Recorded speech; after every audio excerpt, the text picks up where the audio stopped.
I'm Rala. I'm dressed as if I'm on an island getaway in Bali, when in reality, I am talking to you from Indonesia Expat's headquarters in Jakarta. To be in Bali right now, which I will be soon, and so will you. Because the good news is, Bali has opened its international doors since February 4th, 2022. You can head on over to our website, indonesiaexpat.id, for you to check out the latest travel requirements, flow of arrival, and other important details for you to be aware of when you want to visit Bali during the pandemic period. With that being said, this video is going to present to you your Bali vacation starter pack. So let's get on to it. Let's start off with finding accommodation. Options include open space villas, luxury hotels, budget hotels, hostels. Whatever your accommodation preference is, Bali has it all.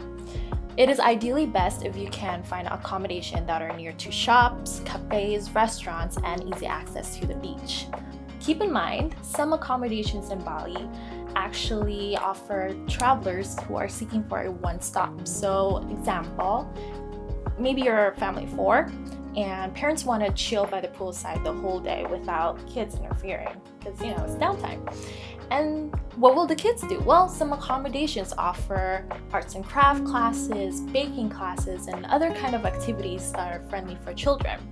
And last thing is that some accommodations offer you a private or public access to the beach, so it's all just walking distance. Maybe you're not looking to spend your whole Bali holiday beachside. Well, that's fine, because you can head up north to areas like Kintamani, Ubud, and other areas where you could just enjoy the rice paddy fields and even be immersed in the jungle. Maybe you can also opt to stay in a tree house.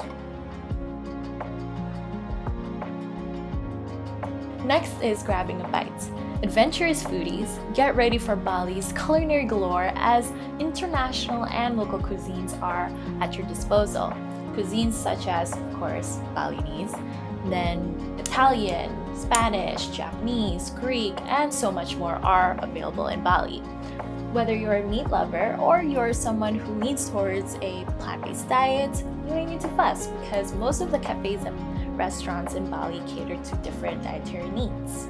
One of the standout points of dining in Bali has got to be the fact that you can eat anywhere. I mean, imagine, you're on the beach in Canggu and you're sitting on a beanbag having a burrito and a glass of wine. Or you could have a romantic dinner for 2 on a beach somewhere in Seminyak. One of the simplest ways for you to enjoy a snack is you just simply go to the beach. You get yourself a roasted corn cob, a fresh young coconut, or a bottle of cold Bintang beer. And then you just sit down as you watch the skies turn into cotton candy colors. After all, Bali's golden hour is majestic.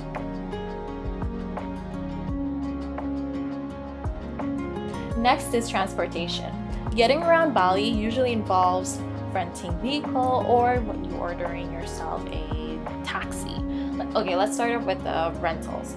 You can either rent a car with or without a driver, or you can enter a motorbike.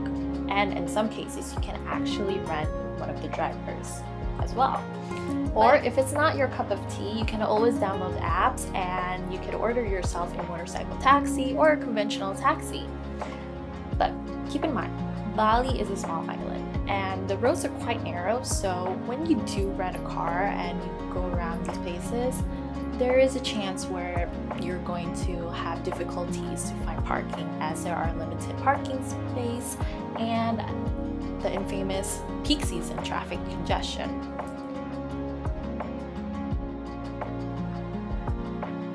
Next is the things you can do in Bali. Oof, there are so many things you can do in Bali actually, but we've narrowed it down to 5, and the first one is beach. There are tons of beaches that you can visit.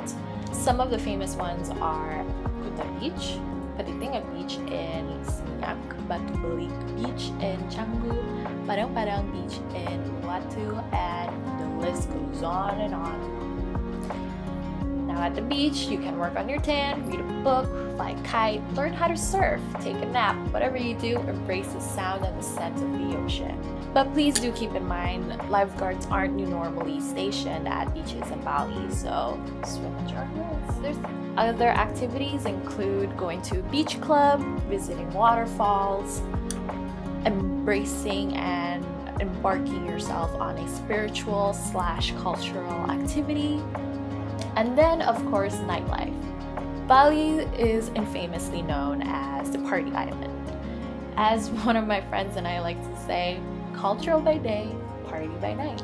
So after you've done all of your cultural, spiritual activities during the day, and then the sun sets, it's time for you to hit up the bars and the clubs in Bali because they don't close down until the sun comes up. And even you can party underneath the full moon on a beach somewhere in the island. Sounds like a great time.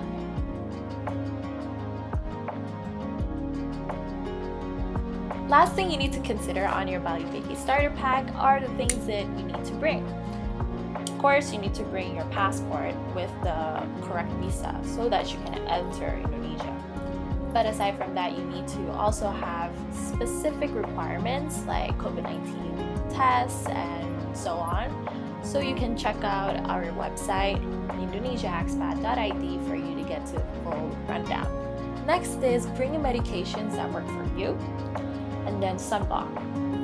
It's always great to have a glistening tan skin, but skin cancer isn't, and even on gloomy days, you can still get skin cancer. And lastly, this is actually optional. Well, maybe you didn't plan on going shopping while you're in Bali, but then you stumble upon a traditional market and then you're walking around Kuta or Seminyak. On your left and right, you see tons of boutiques. Then you shop and you get carried away. You don't have any more space. Well, that is why you should have extra luggage with you. Alright, that's it for our Bali Vacay starter pack. Tell us in the comments below on what would you include inside your own Bali Vacay starter pack. Don't forget to subscribe, and we'll see you at the next episode of Welcome to Indonesia, the series.